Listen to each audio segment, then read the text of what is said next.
Esse templo, graça, misericórdia e paz. Iniciamos nesta noite a série de cultos festivos por ocasião dos 140 anos da nossa organização eclesiástica aqui em Itapira. Temos o imenso privilégio de contar nesta noite com a presença de um dos mais ilustres líderes e pastores presbiterianos de nossa história recente, a saber, o reverendo Carlos Aranha Neto. Vimos aqui para render ações de graças a Deus por sua constante fidelidade para conosco nesses 140 anos. Nossa história só se explica, só tem sentido à luz do cumprimento de todas as boas promessas de Deus em Cristo realizadas em nós e através de nós para abençoar a todos e salvar a muitos aqui na antiga Penha do Rio do Peixe até os nossos dias. Com toda certeza, nesta solene liturgia, podemos confortavelmente repetir com Martinho Lutero, quando olhamos para a nossa história pessoal e comunitária. Não fizemos nada, a palavra de Deus fez tudo. Convencidos do amor do Pai em Cristo e da graça salvífica e santificante do Espírito Santo, operando em nós, fiquemos todos em pé e reverentes cantemos o hino 28, Coroação. Em pé cantemos.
Aleluia, darei graças ao Senhor de todo o coração na reunião da congregação dos justos. Queridos, Deus abençoe, sejam todos bem-vindos. Aqueles que nos ouvem e sintonizam pela Rádio Clube Itapira, também pela rádio web da nossa igreja e também pela nossa rádio daqui da igreja, sintam-se todos bem em nosso meio. Mais um domingo nós estamos aqui para cultuar e louvar a esse Deus que merece toda a honra e toda a glória.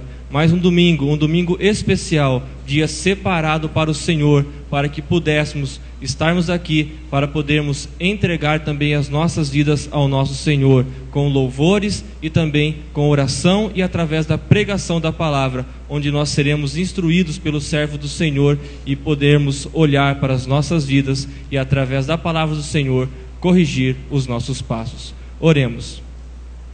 Pai Santo, Deus de infinita graça e misericórdia, neste momento, Senhor, clamo através desta oração, que através do Teu Espírito Santo, o Senhor se faça presente em nosso meio.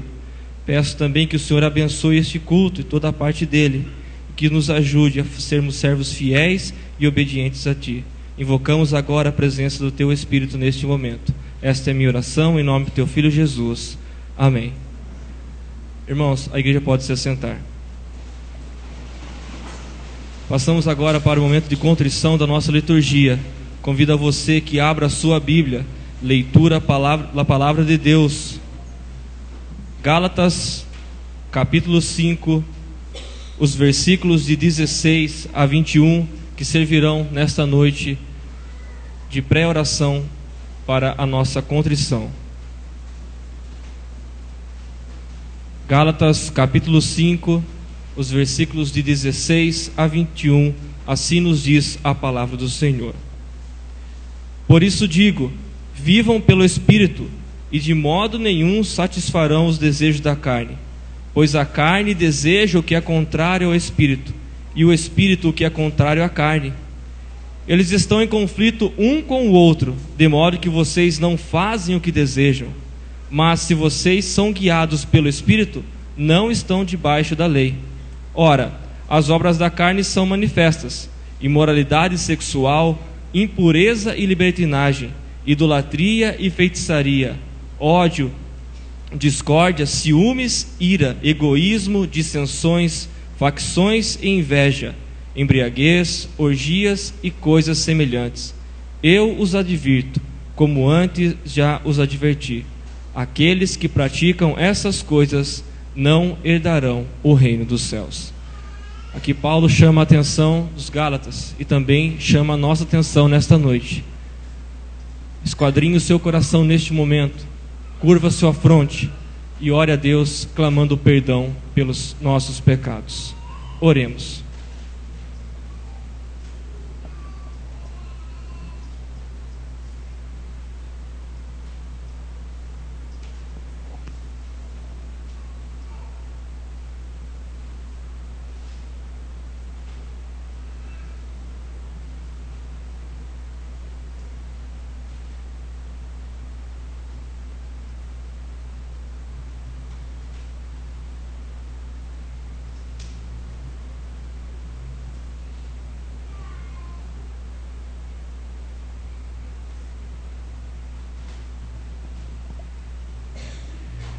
Irmãos, certos do nosso perdão, nós faremos agora do hino número 67, mesmo assentados, nós faremos a continuação da nossa oração.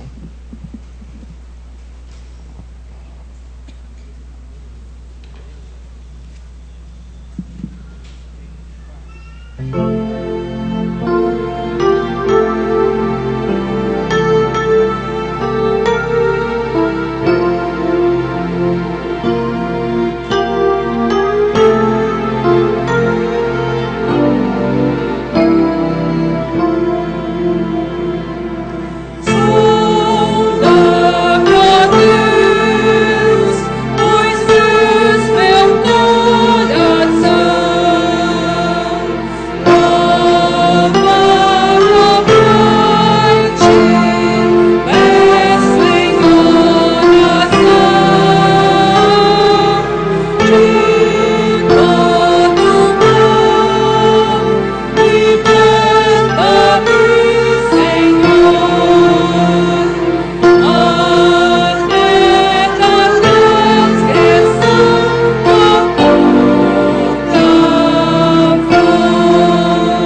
nós temos a certeza do nosso perdão através de Jesus Cristo. E é esse Deus que nós vimos aqui adorar nesta noite. Convido a todos, em pé, para lermos a palavra do Senhor a uma só voz. Leitura da palavra de Deus, livro do Apocalipse, o capítulo de número 5, os versículos de 9 a 13. Apocalipse, capítulo 5, os versículos de 9 a 13. Leiamos todos a uma só voz. E eles cantavam um cântico novo: Tu és digno de receber o livro e de abrir os seus selos, pois foste morto, e com teu sangue compraste para Deus gente de toda a tribo, língua, povo e nação. Tu os constituíste reino e sacerdotes para o nosso Deus, e eles reinarão sobre a terra. Então olhei e ouvi a voz de muitos anjos, milhares de milhares e milhões de milhões. Eles rodeavam o trono, bem como os seres viventes e os anciãos, e cantavam em alta voz: Digno é o Cordeiro que foi morto de receber poder, riqueza, sabedoria, força, honra, glória e louvor. Depois ouvi todas as criaturas existentes no céu, na terra, debaixo da terra e no mar, e tudo o que neles há, que diziam: Aquele que está sentado no trono e ao Cordeiro sejam o louvor, a honra, a glória e o poder para sempre. Aquele que está sentado no trono e ao Cordeiro seja o louvor, a honra, a glória e o poder para todos sempre. Amém. Louvemos ao Senhor.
nem se detém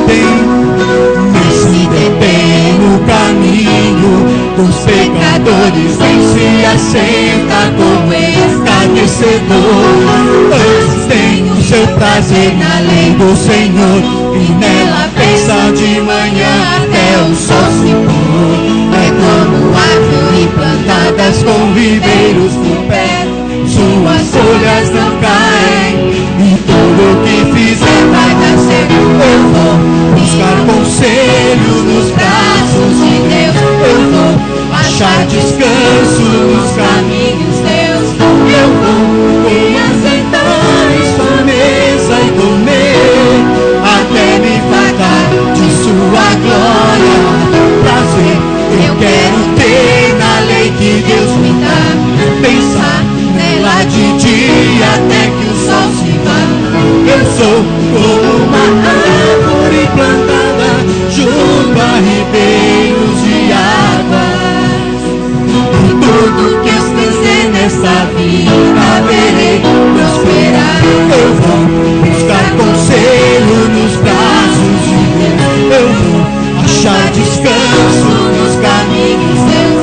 Eu vou me assentar em sua mesa e comer, até me fartar de sua glória. Prazer eu quero ter na lei que Deus me dá, pensar nela de dia até que o sol se vá. Eu sou como uma árvore plantada junto a ribeiro de águas, e tudo que eu fizer nessa vida verei prosperar.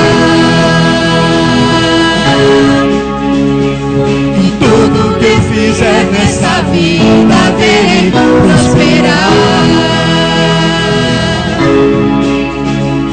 E tudo que eu fizer nessa vida verei prosperar.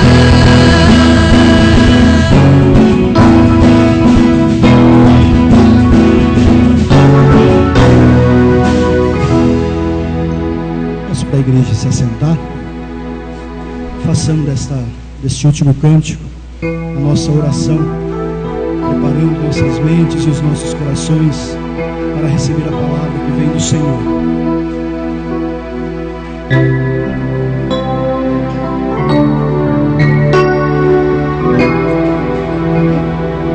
Temos todos nossa voz.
e a nossa adoração. Pai, ó querido, prepara-nos, Senhor, para este momento que receberemos a Tua palavra. Inspira, Senhor, o Teu servo pela ação do Teu Santo Espírito, e que ele possa, Senhor, através de Ti, ministrar, Senhor, em nossas vidas nesta noite. Abençoa-nos, ó Deus, em nome de Jesus. Amém, Senhor. Amados, como é do conhecimento de todos, nós estamos recebendo hoje, com muita alegria, aqui em nossa igreja, o reverendo Carlos Aranha Neto, atualmente pastor da Igreja Unida de São Paulo, já foi jubilado o ano passado, está terminando o tempo dele lá, e vem acompanhado da esposa dele, Dona Lia, e também do filho, o reverendo Carlos Eduardo. Para quem não sabe, ele é o responsável nacional para o trabalho com os adolescentes. Quem foi no DNA o ano retrasado, se eu não me engano, ou passado, no Mackenzie passado, né? Ele que estava conduzindo lá os trabalhos. É com alegria que nós recebemos, então, o reverendo Carlos Aranha, que aceitou muito gentilmente o nosso convite para vir pregar aqui. Nós, um dia, olhando algumas coisas na internet, nós vimos um discurso dele durante uma sessão do presbitério de Campinas, no ano passado, no mês de fevereiro, quando ele disse que no dia em que ele foi recebido como candidato ao Sagrado Ministério pela manhã, à tarde ele foi enviado para Itapira para fazer um casamento, não é isso? E aí nós tivemos a ideia de que, bom, já que ele começou aqui, nada melhor do que ir terminando por aqui também, né? Afinal de contas, tem toda uma história.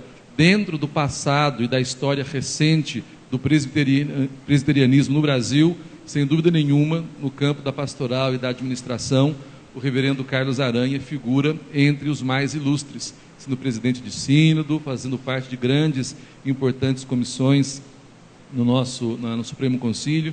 Por tudo isso, por esta vida cheia de frutos dados ao reino e ao Senhor, é que nós o recebemos com muita alegria e te convidamos para assumir este púlpito e ser o portador da palavra de Deus para nós nessa noite.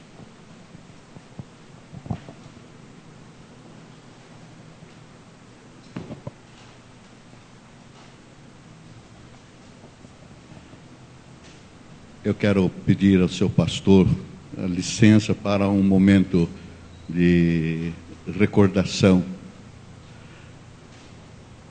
Eu estava olhando para esse templo aqui e me lembrando de coisas que aconteceram há 50 anos atrás.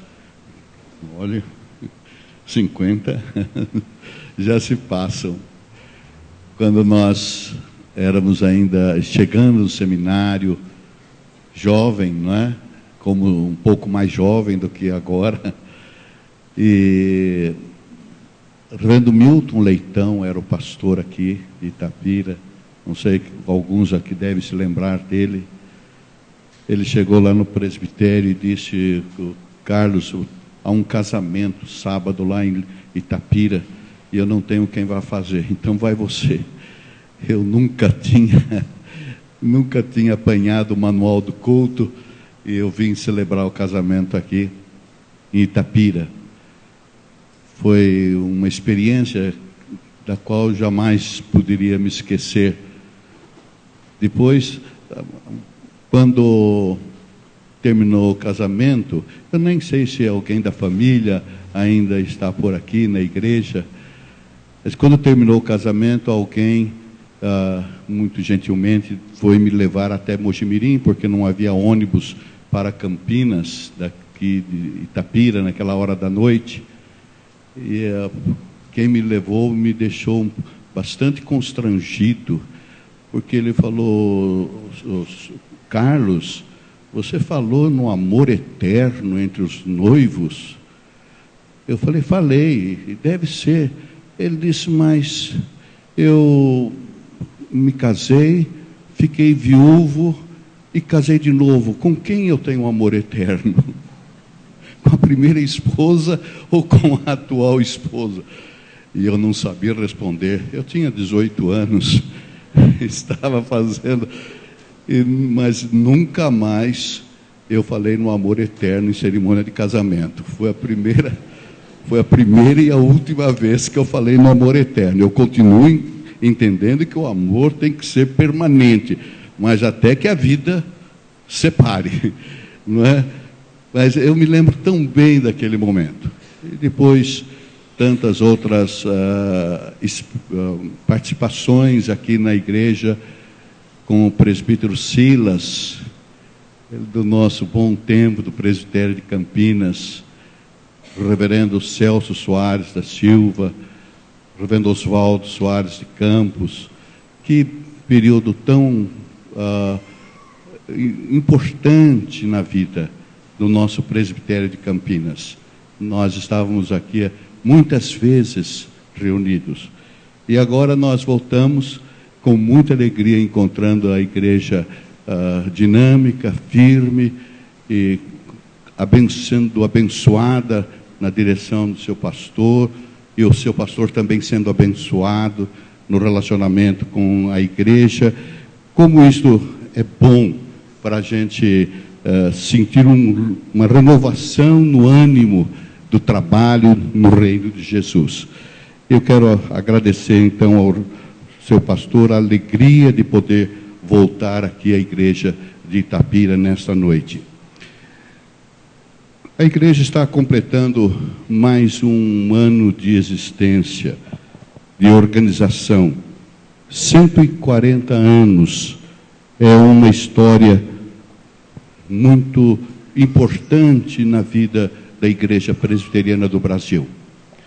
Eu gostaria de refletir com os irmãos a respeito da vida da igreja, o privilégio que é pertencer à Igreja de Cristo. Eu vou ler na carta que Paulo escreveu aos Efésios, no primeiro capítulo, a partir do versículo de número 15. A carta de Paulo aos Efésios, no primeiro capítulo, a partir do versículo de número 15. Eu convido a igreja para que ouça a leitura desse texto, colocando-se em pé.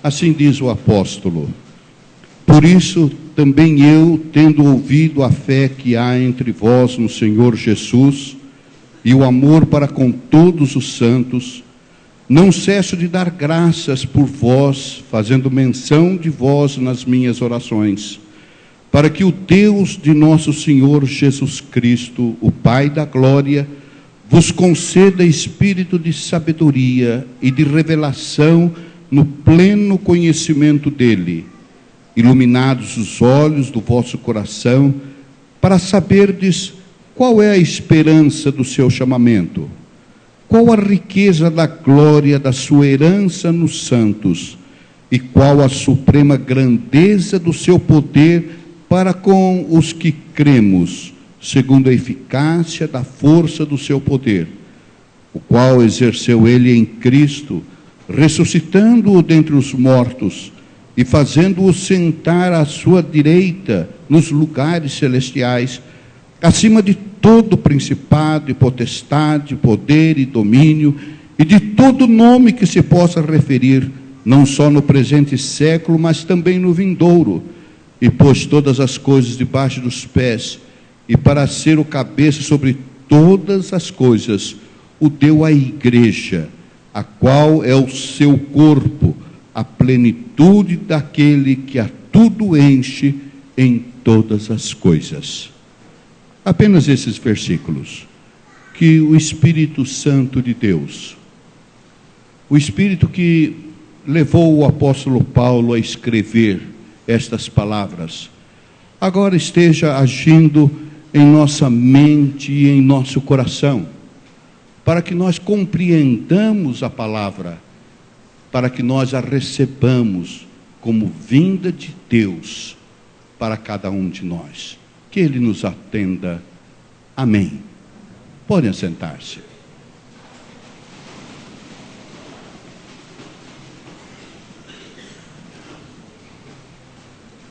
A Igreja de Jesus Cristo, presente aqui como Igreja Presbiteriana de Itapira, com uma história tão rica de bênçãos para as famílias que por aqui têm estado desde o início até agora, e haverão de estarem até o dia da volta de Jesus.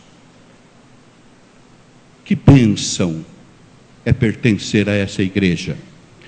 Quando nós falamos em igreja, nós devemos pensar primordialmente neste corpo de Jesus Cristo, a plenitude daquele que a tudo enche em todas as coisas. Essa realidade espiritual da igreja. Mas a igreja também é uma instituição humana. A primeira grandeza que nós nos referimos, espiritual, é uma grandeza, poderíamos dizer, vertical, teológica. É o relacionamento que nós temos com Deus. E a outra grandeza, a institucional, é horizontal, é sociológica. Estas duas realidades fazem parte daquilo que nós chamamos de igreja. Imaginemos que todos resolvessem estar na igreja apenas em espírito e não em corpo físico. Como é que nós iríamos nos ver? Como é que nós iríamos nos relacionar se não estivéssemos aqui em corpo?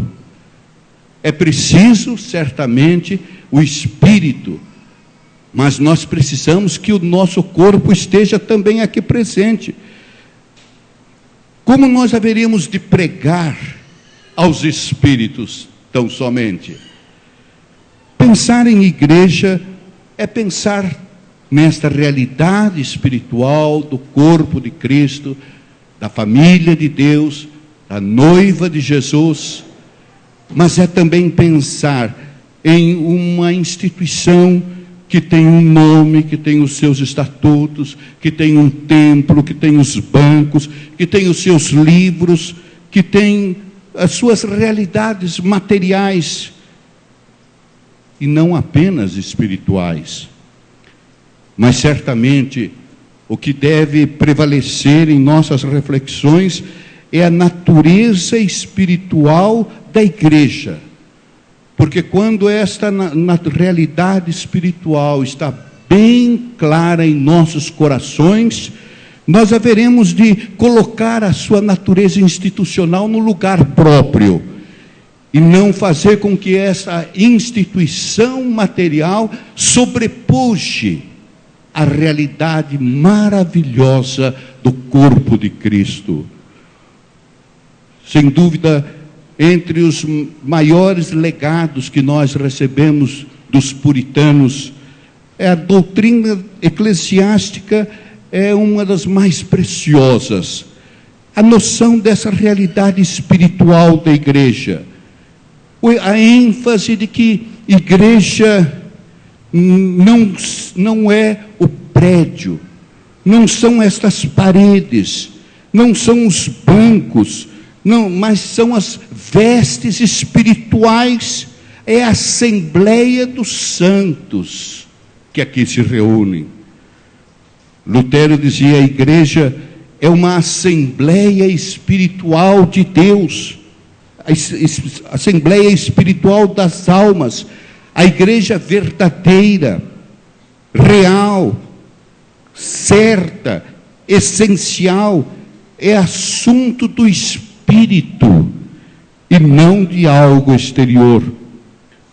João Calvino dizia: uma verdadeira igreja é visível em suas atividades.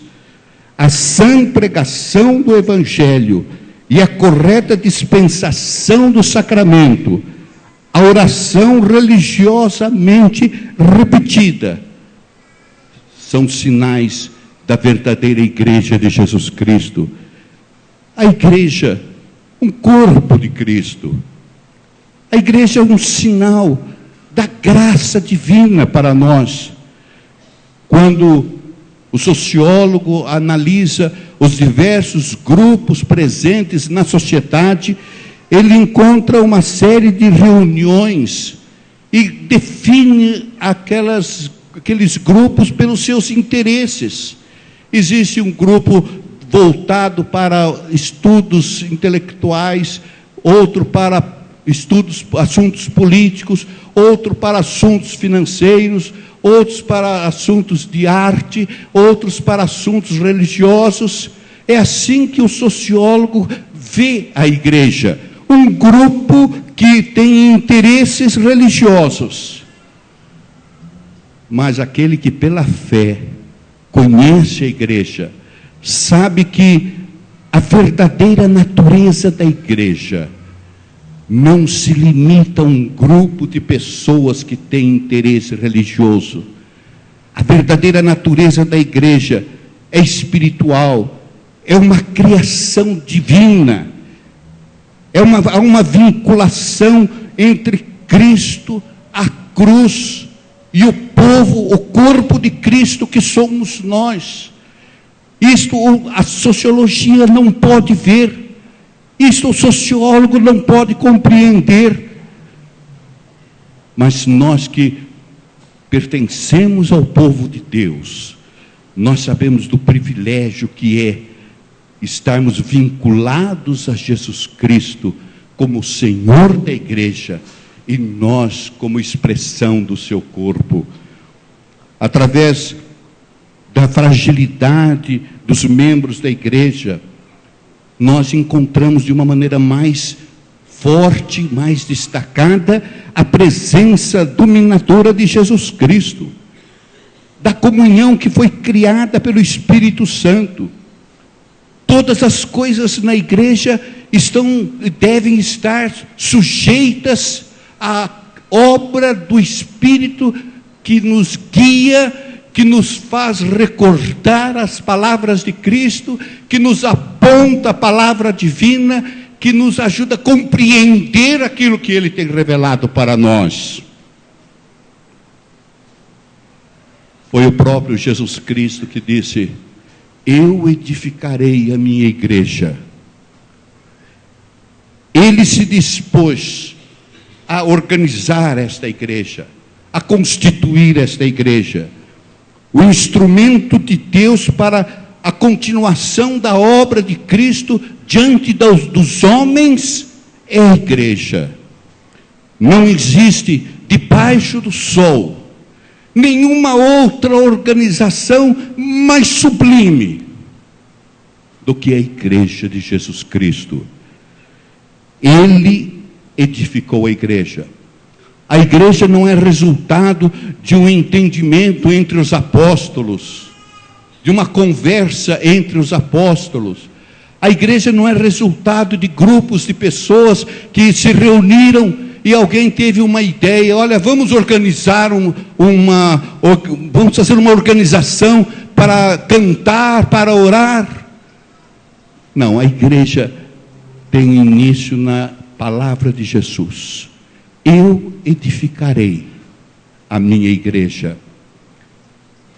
Essa igreja é bem-aventurada, porque ela é a companhia, ela é a comunhão, ela é o encontro de todos aqueles que pertencem a Jesus Cristo. Nós precisamos pensar na igreja além da nossa própria denominação, além desta igreja organizada e visível, além da igreja presente nesta região de um presbitério, de um sínodo, de um supremo concílio, de um país. Nós precisamos pensar na igreja como um corpo formado por crentes de todas as épocas, de todos os povos, de todas as línguas, por todos aqueles que foram lavados no sangue de Jesus Cristo, aqueles que foram justificados pela obra de Jesus Cristo em nosso favor, aqueles que têm sido renovados, revestidos pelo Espírito Santo, aqueles que estão, portanto, unidos a Cristo pela fé, cartas vivas do Senhor Jesus.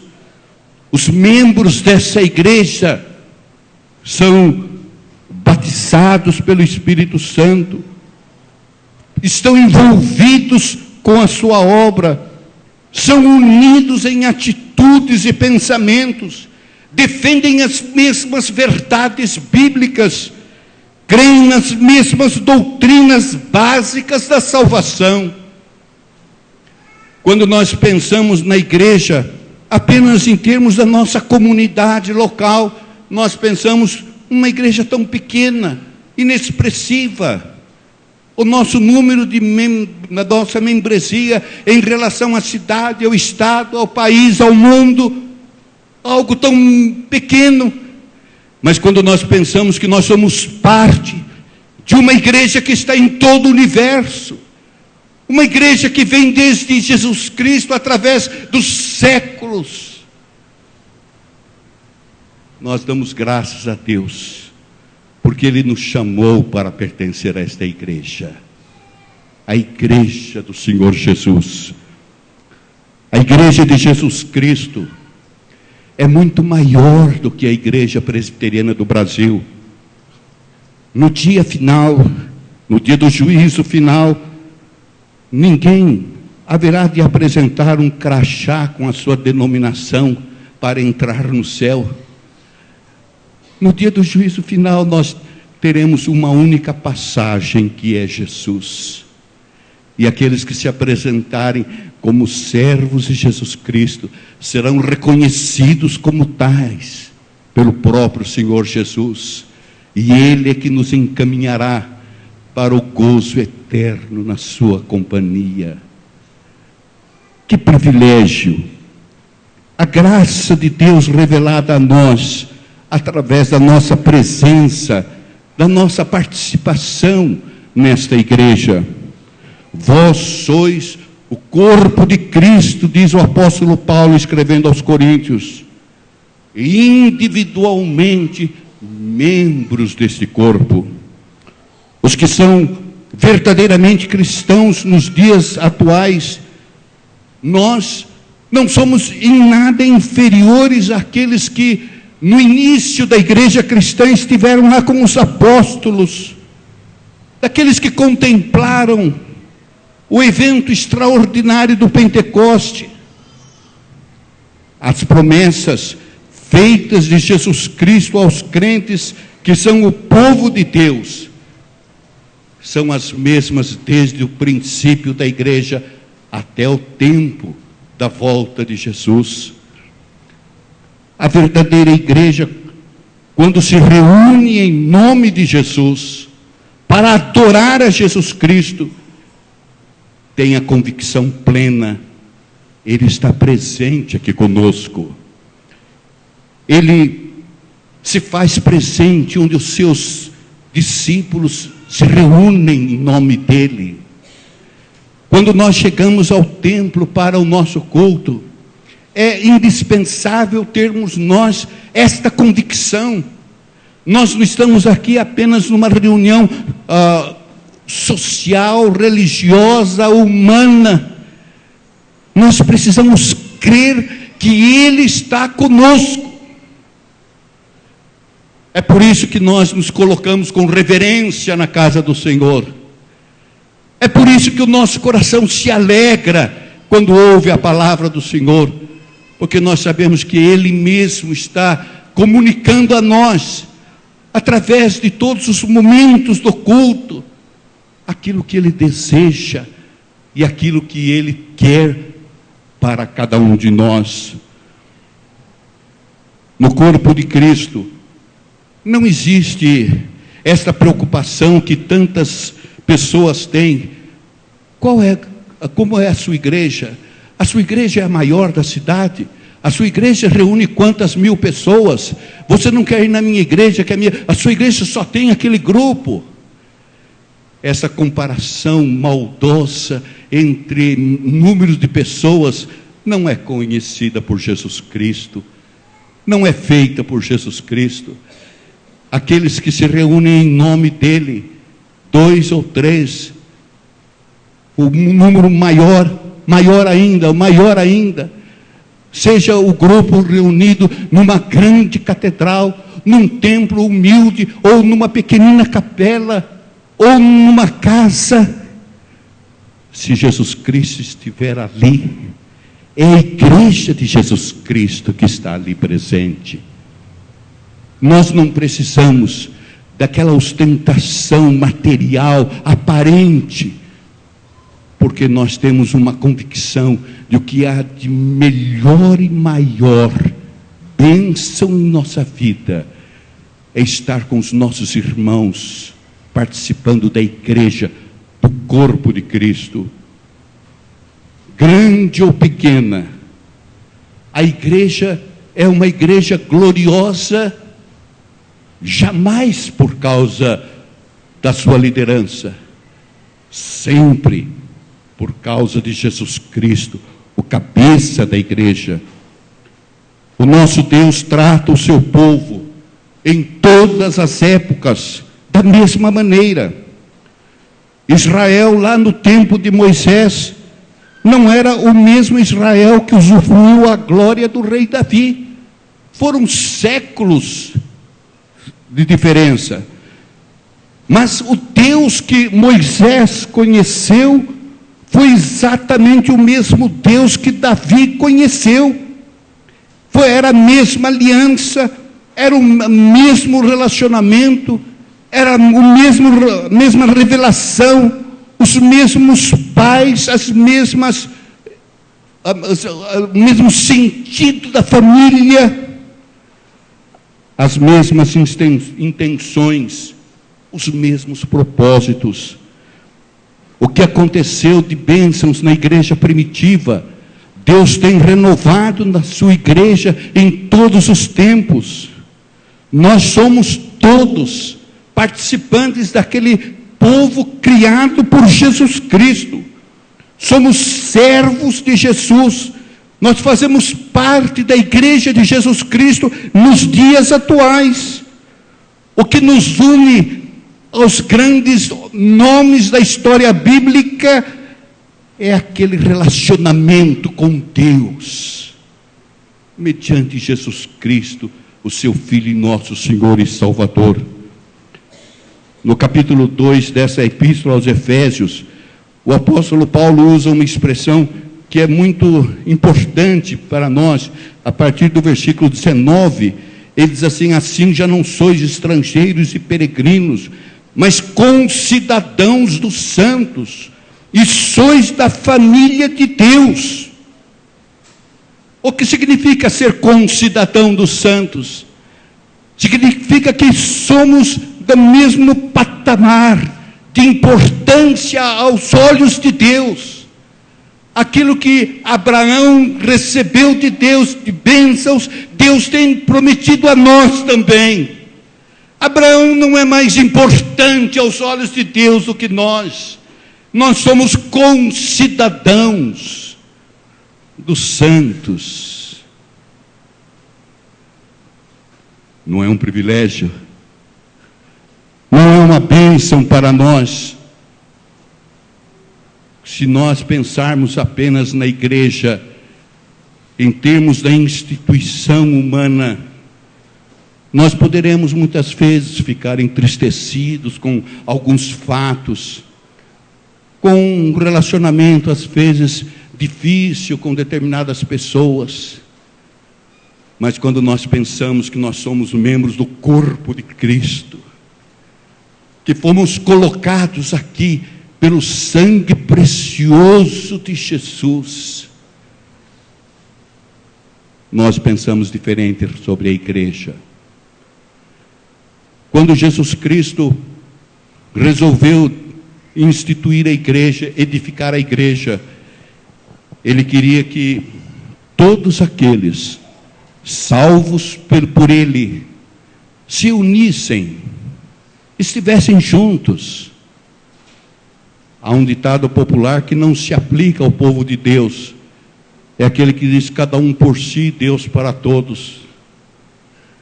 Na Bíblia, esse conceito não se aplica. Nós não somos crentes separados uns dos outros. Ninguém aceita Jesus Cristo para depois dizer: bem, agora eu vou cuidar da minha vida em particular. Aqueles que aceitam a Cristo, aceitam pertencer ao corpo de Cristo. Nós todos e cada um de nós fomos salvos pelo mesmo sangue de Jesus. Esta dimensão comunitária da igreja é fundamental para o nosso crescimento espiritual.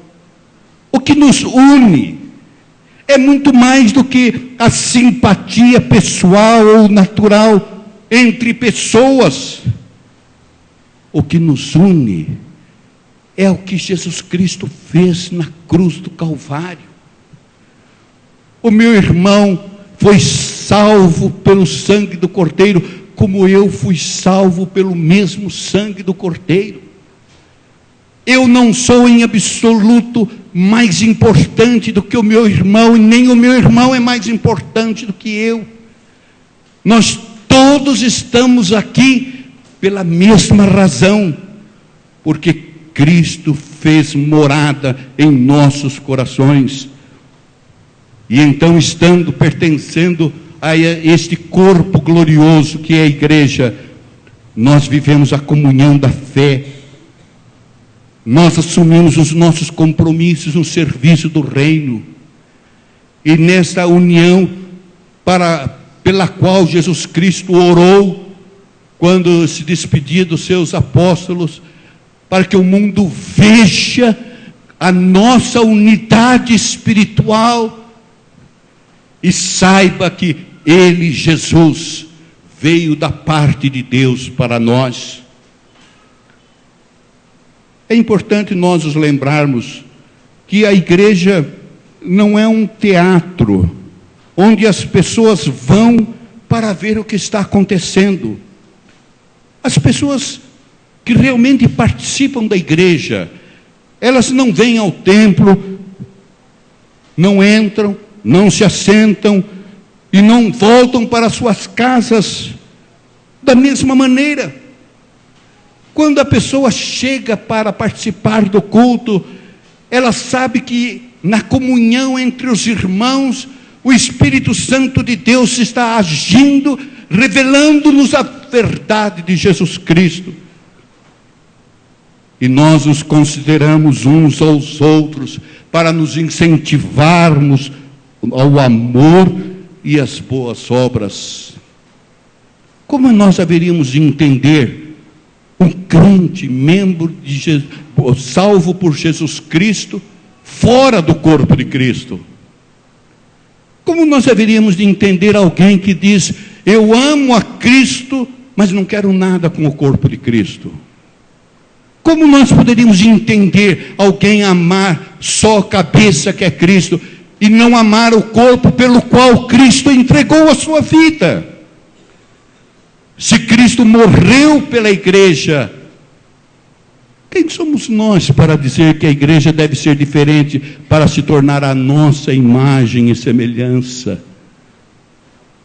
Nós somos, cada um de nós, todos nós, membros de um só corpo. Se você pudesse pegar um livro para auxiliá-lo a uma concordância bíblica e procurar verificar quantas vezes existe ali no Novo Testamento esta expressão uns aos outros, mostrando que na igreja uns dependem dos outros, todos dependemos uns dos outros. O apóstolo Paulo escreveu aos Romanos no capítulo 12, dizendo: amai-vos cordialmente uns aos outros com amor fraternal, preferindo-vos em honra uns aos outros. Depois ele diz: tende o mesmo sentimento de uns para com os outros. Não nos julguemos mais uns aos outros. Acolhei-vos uns aos outros. Sede servos uns dos outros pelo amor, suportando-vos uns aos outros no temor de Cristo. Não mintais uns aos outros, perdoai-vos mutuamente, consolai-vos uns aos outros e edificai-vos reciprocamente. Amai-vos de coração uns aos outros com amor ardente. Servi uns aos outros, cada um conforme o dom que recebeu. Perceberam a ênfase que nós estamos levantando? A Bíblia, quando fala nos membros do corpo de Cristo, faz esta ênfase, uns aos outros. Cada um de nós precisa do outro. Quando o mundo olha para a igreja e contempla esta vida dos membros da igreja, ele reconhece que aquela comunidade tem algo que ele não conhece. E este algo especial é a presença de Jesus Cristo. Deus nos tem chamado, por meio de Jesus Cristo, para pertencer a esta igreja. Não para que nós aqui apenas estejamos usufruindo este privilégio, mas Ele nos concedeu dons, Ele nos deu talentos, para que nós cumpramos a nossa missão. E a nossa missão é proclamar Jesus Cristo, Senhor e Salvador. Quando nós nos unimos uns aos outros, quando nós nos aproximamos para nos estimularmos nesta obra de testemunho da nossa fé, nós estamos exaltando a Jesus Cristo e nós estamos dizendo ao mundo: Jesus Cristo é o nosso Senhor. Que bênção pertencer à igreja. Há muitas pessoas que se sentem orgulhosas porque pertencem a uma academia de letras, porque pertencem a um círculo de uma linha cultural, porque pertencem a um clube esportivo, porque pertencem a esta ou aquela agremiação. Nós somos muito mais felizes, porque nós dizemos: eu pertenço à igreja de Jesus. Eu sou parte da igreja de Jesus Cristo. Que Deus nos abençoe. Amém. Fiquemos em pé e renovemos a nossa fé. Creio em Deus Pai,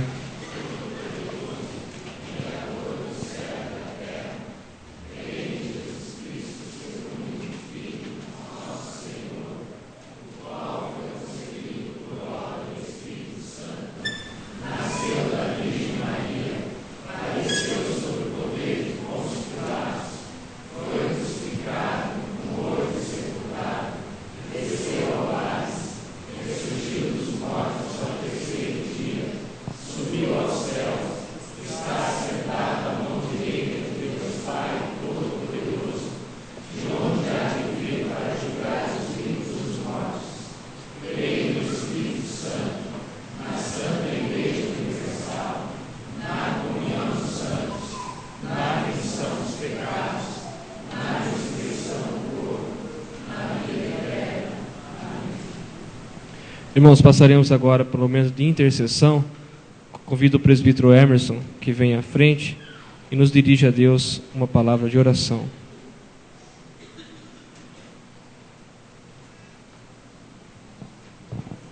Pai Santo, Pai querido, graças te damos, ó Deus, pela tua palavra ministrada e que veio, Senhor, de encontro e ao encontro das nossas necessidades. Ó Deus, neste momento nós queremos interceder, clamar e colocar, Senhor, no teu altar a vida, Senhor, da tua igreja, dos nossos irmãos, de cada família aqui constituída. Pai Santo, que o Senhor esteja conduzindo os nossos passos, esteja, Senhor, guiando, Senhor, as nossas vidas, esteja-nos, ó Deus, livrando, Senhor, das ciladas do inimigo. E, Pai Santo, que as nossas vidas sejam única e exclusivamente para honrar e glorificar o teu santo nome.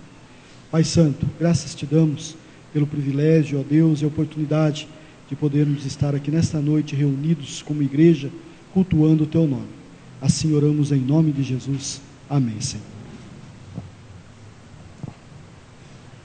Passamos agora para o nosso momento da liturgia eucarística. Primeiramente, nós temos a entrega dos nossos dízimos e ofertas aos que nos visitam nesta noite. Não se sintam constrangidos, porque isto é um ato contínuo dos membros desta igreja. Mas se você sentir o desejo no seu coração de contribuir, ofertando, contribuindo com esta igreja, você pode colocar a sua oferta no envelope. A palavra de Deus diz no livro de Provérbios, o capítulo 11, o versículo 24 e 25, diz assim: há quem dê generosamente e vê aumentar suas riquezas. Outros retêm o que deveriam dar e caem na pobreza. O generoso prosperará. Quem dá alívio aos outros, alívio receberá. Com isso, nós cantaremos o hino de número 62, hino de gratidão. Enquanto entoamos esse hino, os irmãos podem depositar a sua oferta no gasofilácio. Cantemos.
Glorioso Deus e eterno Pai, verdadeiramente é justo que rendamos graças à tua infinita majestade e sejamos agradecidos pelos teus ricos e infinitos benefícios, a começar pela salvação em Cristo, porque fomos comprados com o gloriosíssimo sangue do Cordeiro de Deus, aquele que tira o pecado do mundo.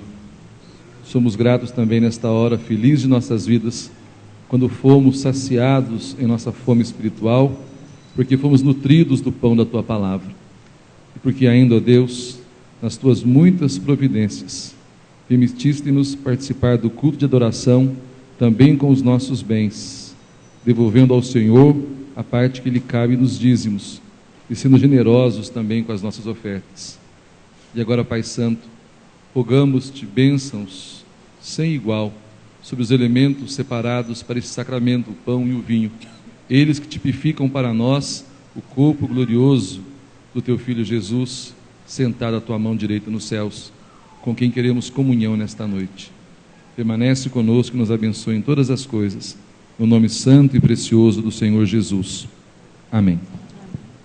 O Senhor Jesus Cristo, na noite que foi entregue, tomou o pão em suas mãos, deu graças, partiu o pão e o deu a seus discípulos, dizendo: tomai todos e comei, isto é o meu corpo, que será entregue por vós.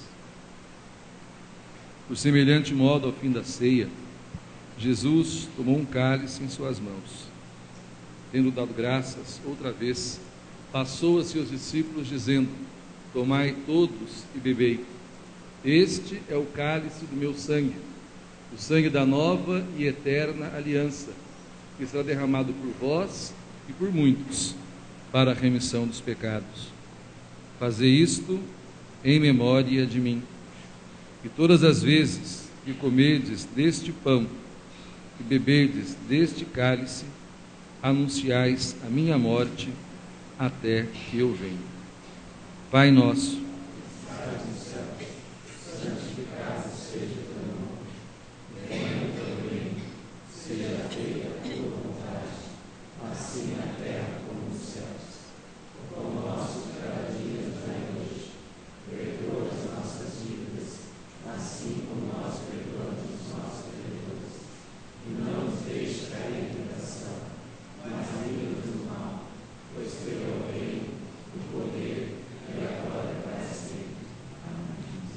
pode sentar-se.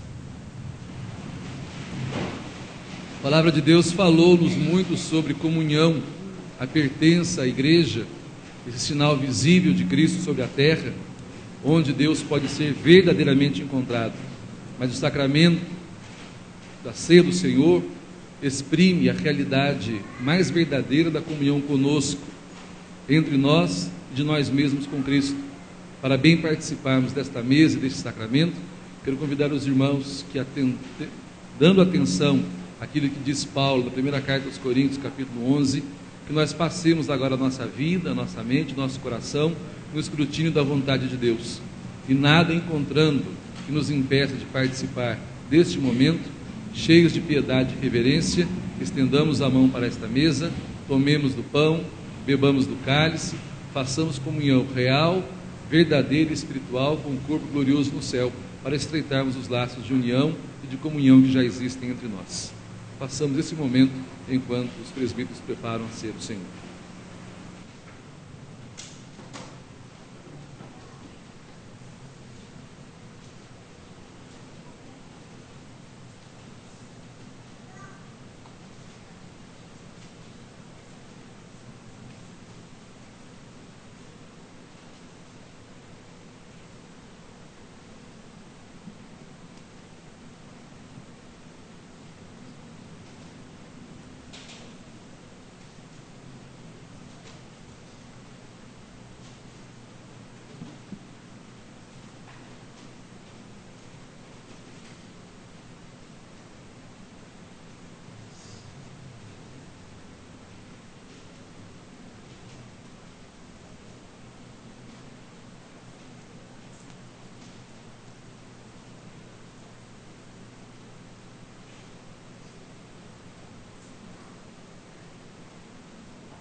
Vamos orar. Ó Deus eterno, aceita a alegria dos nossos corações pela bênção de poder participar desta hora tão sagrada, a hora do culto. Louvamos-te, Senhor, por todas as bênçãos que o Senhor concedeu aos nossos corações neste tempo que aqui estivemos.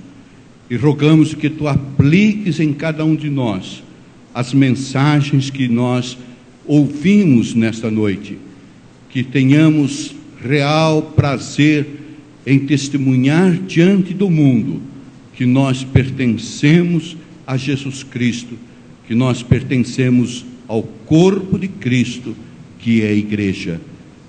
Ó Deus, abençoa o Teu povo que se reúne aqui neste lugar, para que permaneça sempre firme no testemunho do Teu Evangelho, e que esta igreja seja uma bênção para a vida desta cidade, como tem sido. Nós oramos agradecidos por meio de Jesus. Amém. Meus irmãos, o meu Deus, segundo a sua riqueza em glória, há de suprir em Cristo Jesus cada uma das suas necessidades.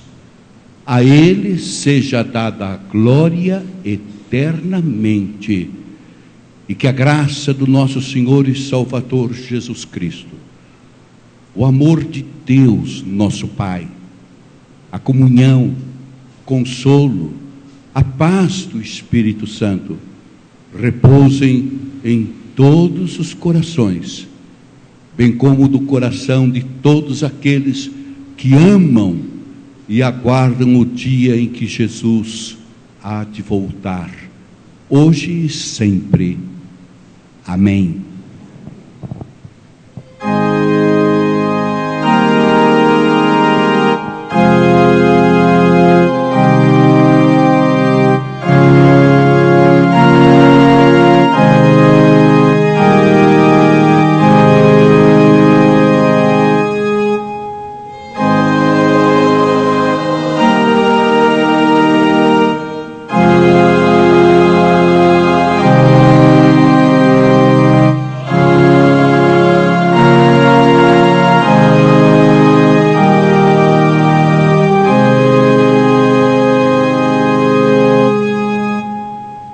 Pode sentar-se um minutinho.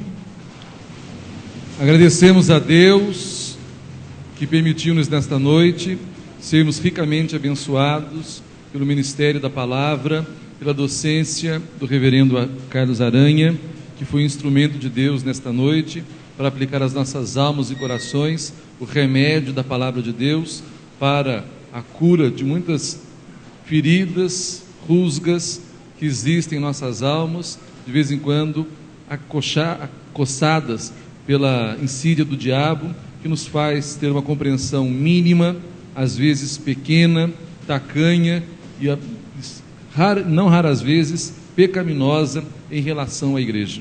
A igreja não é um acidente da história. A igreja não é um resultado, como o próprio reverendo Aranha disse, o resultado sociológico, não é a busca dos interesses humanos, mas é a expressa vontade de Deus para o seu povo. Deus quer que nós nos reunamos como igreja. Deus deseja, senão a morte do seu filho teria sido em vão. Atos 20, 28 diz isso. Os presbíteros deveriam velar pela igreja que foi comprada pelo sangue, desse Deus em Cristo Jesus. Rogamos a Deus que todas as boas palavras permitidas por Deus através do ministério do reverendo Aranha abençoe muitíssimo as nossas vidas e nos confirme nessa caminhada como igreja.